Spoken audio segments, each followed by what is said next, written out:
In this episode of CityBilly Adventures, we're building a farmhouse-style bed frame for our new master bedroom. I'm going to show you how we built it, and I'm going to show you how you can build it too. Stay tuned. My wife and I grew up in the suburbs of Northeast Ohio, and we started our family there too. Then a few years ago, we stumbled into this dilapidated estate property that just had way too much potential to pass up. Follow along as we DIY our way through creating our dream estate, one project at a time.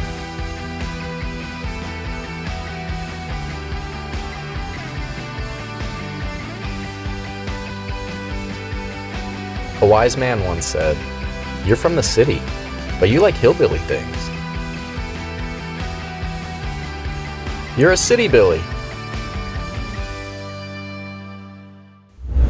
So we're currently in the middle of our master bedroom remodel series, and if you haven't seen part 1 already, you can check it out right here. We've got all the framing done, the drywall is up, and the paint is dry. The only thing left to do before we can move out of our basement campsite and back into the bedroom is to build the bed. There'll still be plenty to do up here after that, but at least we can be living up here again while we finish the room. Now before we get into the build, let me just say my shop is a disaster. I know. We are very slowly turning this 20 by 30 outbuilding into a dedicated workshop. We were full speed ahead in there, and then our bedroom ceiling collapsed. So we dropped what we were doing in the shop, and all of our attention is being focused on the bedroom for the time being.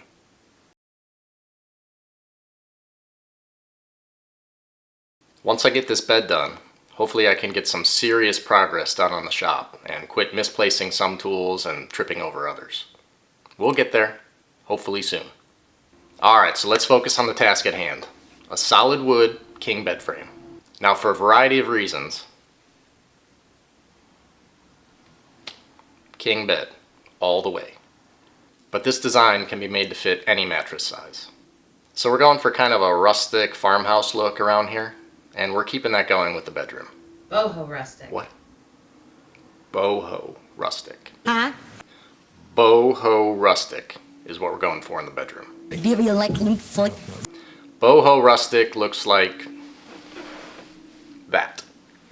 Well, anyway, for this bed that means solid wood and not terribly fancy. We discussed several different options for the design, but we ultimately decided to build a standard frame for our mattress and box spring with room underneath for plastic storage bins or for our cat to throw up in the middle of the night. I drew up a rough sketch and came up with a material list. Almost the entire bed will be made out of construction lumber, which means 2x4s, 2x6s, and 4x4s. Now we use 2x6s because we just happen to have a bunch of them laying around, and this project was a great excuse to get them off the floor in my shop. But if you're planning on building your own bed similar to this one, consider using 1x6 boards for the headboard and footboard instead of 2x6s. 1x6 boards are generally a little more polished looking than framing lumber, and they're half the weight, but they do cost more. So we broke this project up into 3 parts: the headboard, footboard, and side rails. My plans called for vertical 2x6s sandwiched in between 4x4 legs. Some of my 2x6 boards were super long, so the first thing I did was to cut them down into more manageable size pieces. I left them slightly longer than I needed while I freshened them up. I'll cut them to their final length later in the project. Some of these boards have been sitting neglected for quite a while, so I had to put in a little extra time at the beginning to get them looking worthy of being made into furniture. I decided I didn't want the rounded edges on the 2x6s, so I took them to the table saw and trimmed the edges off. It would have been totally fine to leave the edges the way they were, but we like this look a little better. And if you use 1x6s, the edges are already squared off, so you can skip this step. Then I ran all the boards through the planer, planing them down to 1 1/4 inches thick. This bed is going to be heavy enough as it is, so planing 1/4 inch off all the 2x6s will make it slightly less heavy. Plus, this wood has been sitting around for quite a while, and I wanted to get rid of the old, abused surfaces and expose the fresh wood underneath. This will also help the wood absorb stain later. This step is totally unnecessary, but I had the time and the tools, and I figured the extra effort would be worthwhile. I also figured that all of the imperfections in this old framing lumber would still be plenty rustic looking, even after I cleaned it up a bit. I have to say, it was very satisfying to see these old, neglected boards have new life and a new purpose. After I cut the boards to their final length, I laid them out and figured out which order and orientation I wanted them to be in. Then I numbered each one so that I could assemble it together later. Now there's a couple different ways to put the headboard and footboard together. You could use clamps and glue the edges of the 2x6s together, or you could dry fit them together and use the horizontal boards to nail them in place. You could also use biscuits to join the boards together, or you could use tongue and groove boards. But I decided to use pocket holes, mainly so I had an excuse to use my new pocket hole machine. I have lots of cabinet building coming up in future projects, and this Craig Foreman makes pocket holes super efficient. I made sure to mark the hole locations so that they were staggered from the next board. I didn't want two boards screwed together in the same spot. I am really looking forward to the day when my shop is at the point where I can use this machine standing up. We'll get there. And while we're on the topic of my inefficient workshop, I had to bring all the headboard pieces up into the bedroom where I had more space and a flat work surface to put it together.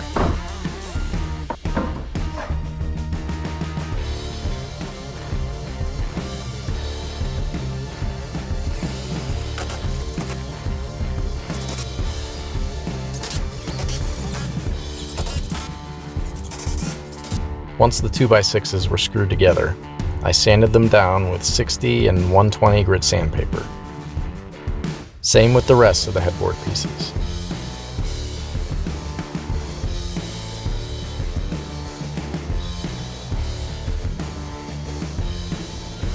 Then it was back upstairs to attach all the parts together.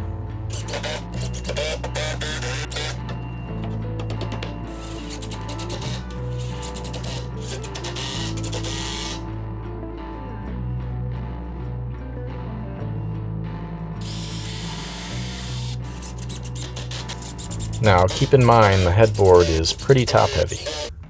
It can easily tip over if you're not careful.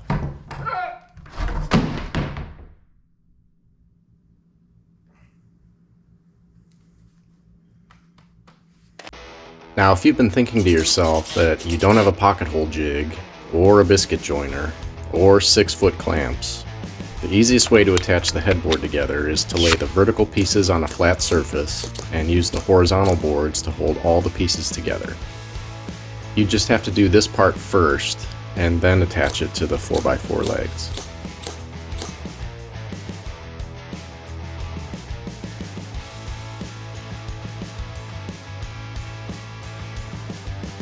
I screwed in the top of the headboard from underneath to hide the screw heads.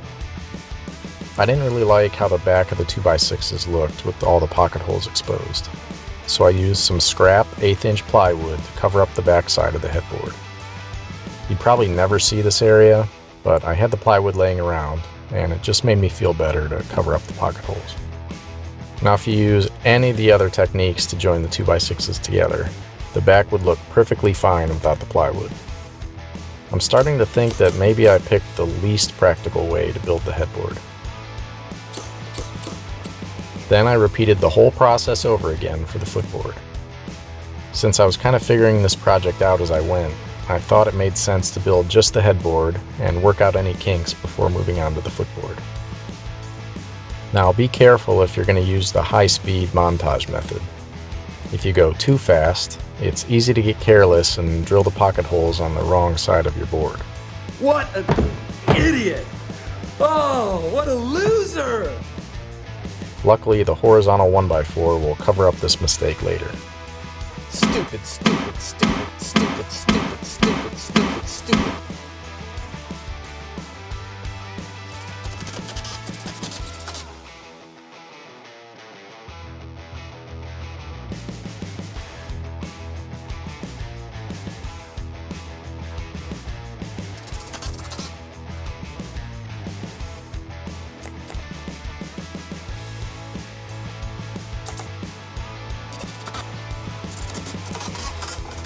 Everything's looking pretty good so far.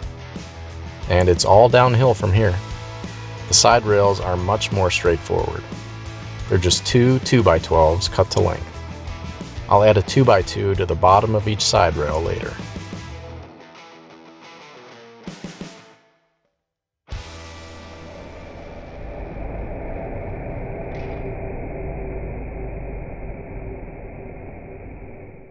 Then I had the boys help me carry all the parts back out to the shop so we could do the finish work.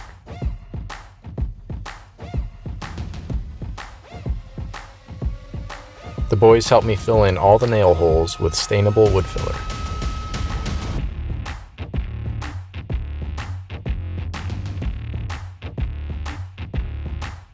After a final sanding, we added 1 coat of provincial stain. We tested a second coat on a scrap piece of wood, but we thought 2 coats made it a little too dark.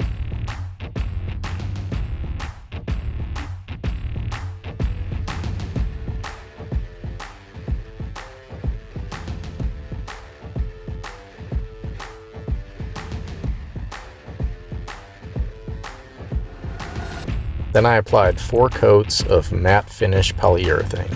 You put so much goddamn lacquer on that thing. I used 400 grit sandpaper in between coats to get a nice smooth finish.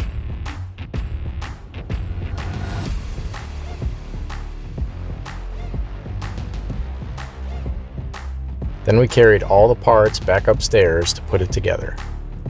This was definitely a 2-person job. I attached the side rails with 2.5-inch pocket screws.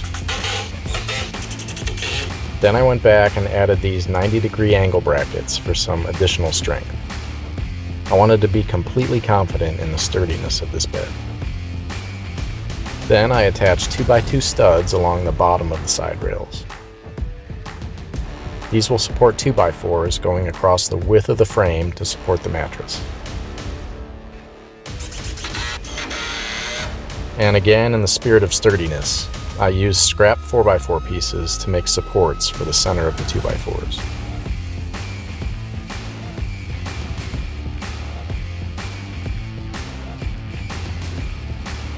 Once we put the mattress in place, it was time to make sure that the bed was sturdy enough to handle all the shenanigans that I built it for. And you know what that means. What? No. Well, maybe. Why don't we see what Aunt Lorraine thinks about the new bed? You gotta kick a few tires before you take her for a test drive.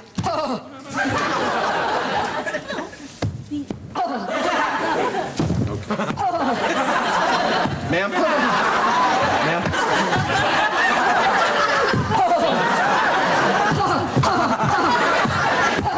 Ma'am? Ma'am? Whoa, ma'am?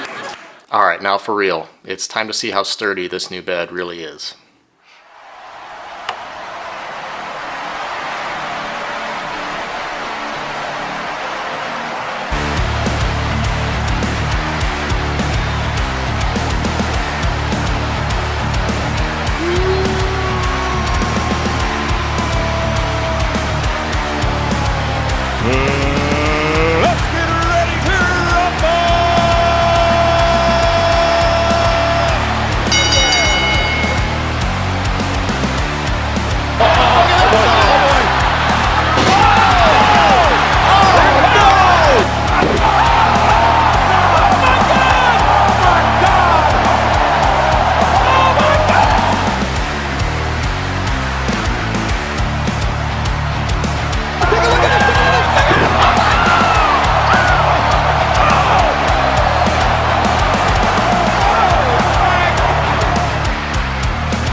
The bed's rock solid.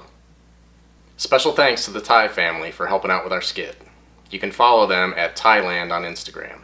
And you can help support Spencer and other badass kids just like him in their battle against juvenile myositis at curejm.org. We'll be back real soon with more bedroom updates. In the meantime, I'm gonna go find some Tylenol. We'll see you soon.